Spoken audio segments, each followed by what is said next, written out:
Hi, welcome back to day 4 of our 5 minutes over 5 days and 5 ways using the Opulent Oasis Bundle. I'm showing you some quick bite-sized ways to use not just this bundle, but you could try the ideas with other similar flowers, stamps and dies.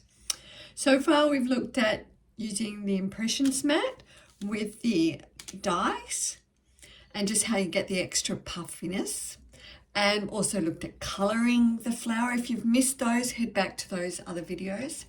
Today, let's not forget these stamps that we've got. I'm going to look at some ways that you can use the stamps. So let's get started. I'll bring some card in.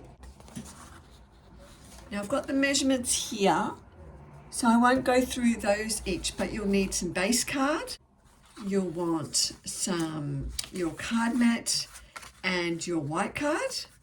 We'll get back to those later. And some white card for stamping on. So we'll move these aside for now and we'll grab our stamps. I'm going to use the hydrangea hue for stamping on it. Grab our flower. This is a distinctive style of stamp, so give it a good ink. We'll stamp that down. I feel you need to give it a good press around, so you make sure you transfer all that ink.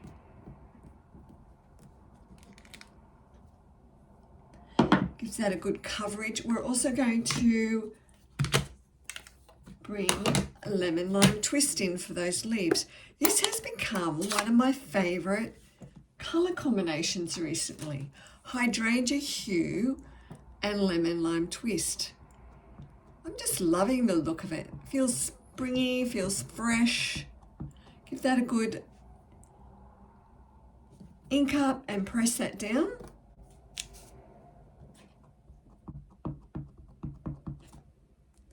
Now let's see if we can fit that in, or we'll grab some more card. Just squeeze that in there.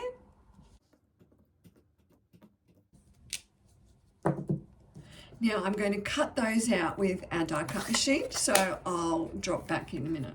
So now we have our die cut pieces.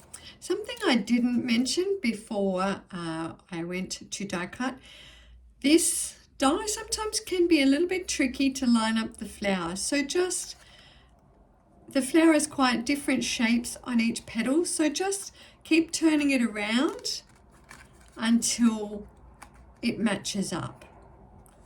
And it does fall into place quite easily once you've got it in the right position. So we've got our flower, we've got our leaves. We've also got some additional tiny leaves that I've done. So we'll bring our card mat in. What you want to do first is, it's a good idea to stamp your sentiment first. Then you know where you can position your flower.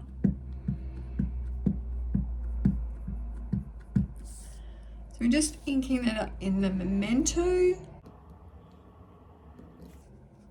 We place it up the top there, then we can place our flower and our leaves down the bottom. So get that out.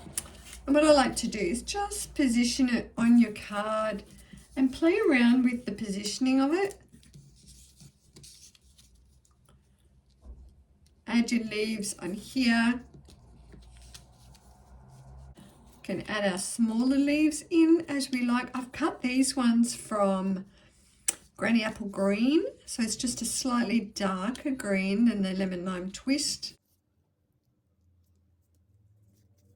And you can just have a play around, fiddle with it. Once you've got that right, I usually add you can add some Tombow or some tape, then fit your petals, your leaves onto there.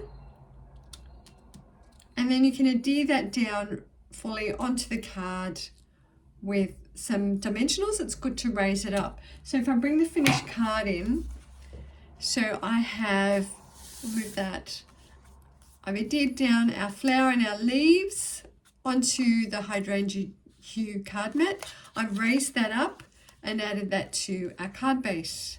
Now if we have a look at another card I did,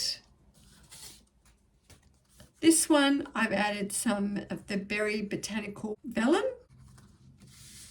Now talking of the flower, I just had a quick play with something a little different with the flower earlier, and what I've done is stamped it, and then I've gone over it with the watercolor pencils. This was the Night of Navy, just to highlight some of those lines on it. So there's our card showing how to stamp the flowers. I've got another version of stamping them in tomorrow's video, day 5, so be sure to check back. Thanks for watching today, and I'll see you again soon. Bye.